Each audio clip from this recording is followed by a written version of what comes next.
Аюулгүй байдлын сайдар хангана шүү. Нухт боломжоор хангаж болохгүй шүү. Улс дамнсан хар тамхины сүлжээг дахин илрүүллээ.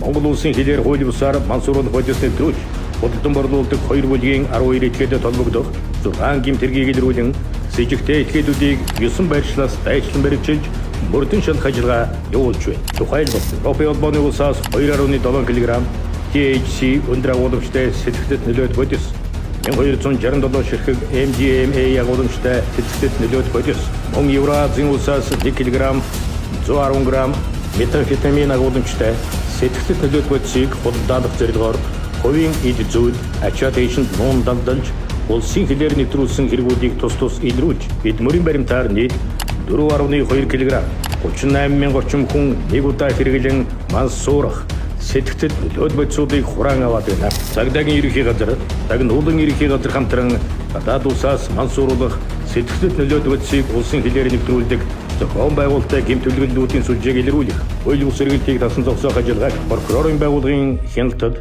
үе шаттай тасралтгүй зохион байгуулж байна. Мансууруулах эм сэтгэгдэт нөлөөт бодисыг улсын хилээр нэвтрүүлэх нь Монгол улсын эрүүгийн хуулиар хүнд гэмтэрэг тооцсон ял шийтгэл оноодог тул энэ төрлийн гэмтэрэгт хамтран оролцохгүй байхыг цагдаа Тагнуулын байгууллагаас онцгойлон анхааруулж байна.